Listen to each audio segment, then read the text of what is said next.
Hello students, I hope you all are fine.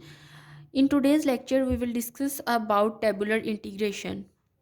You know that in the previous lecture, we have discussed about integration by parts. And we also know that we use integration by parts when we come across this kind of situation when we have two functions and they are multiplied with each other and we are asked to find its integration. Then we will use integration by parts. Now if you clearly observe this question, here we have to apply the integration by parts twice, but now the procedure is easy because your first function is a polynomial function and it can easily reduce. And here we have first function polynomial function and the other function is exponential function.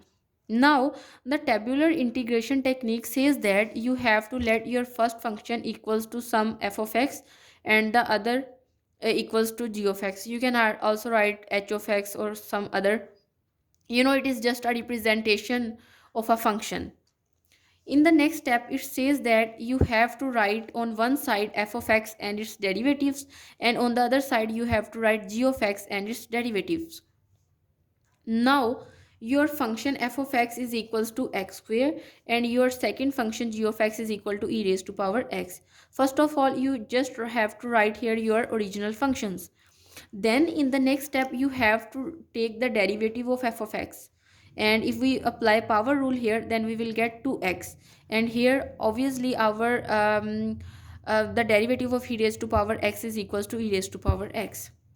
Now the derivative of exponential function remain the same, but the derivative of this our polynomial function will reduce. Here we get 2x, and in the next step when we again find the derivative of 2x we will get 2, and in the next step we will get 0 because the derivative of constant function is 0. Now in the next step you have to draw these lines, mean you have to leave the g of x and its derivative. That means you have to leave your g of x function and you have to multiply your f of x with the derivative of g of x, means you have to draw here the line.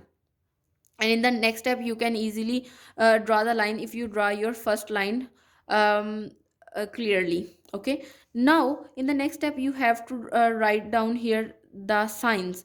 You have to write here plus sign, and in the next step you have to write negative and again plus, and if you come across some more lines then you will write similarly repeat the plus minus signs. Okay, now in the next step you have to write, obviously you are asked to find this integration, so you write it down here. Okay, now in the next step you have to multiply your f of x with this function with this sign in the start. Here we will get plus, and if you don't write plus here then obviously it is understood that your term is positive one. Okay, so I multiply x square with e raised to power x, then I have to write negative here.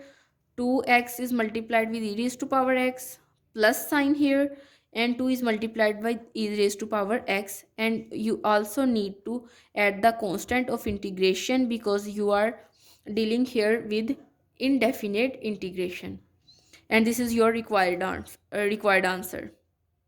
Now in today's lecture students, we have talked about tabular integration. This technique is very easy when your functions are some sort of like this, means your first function is polynomial function and the other function is exponential function, then you can easily find its integration by using the tabular integration technique. This is all about today's lecture. See you next time. Thank you so much.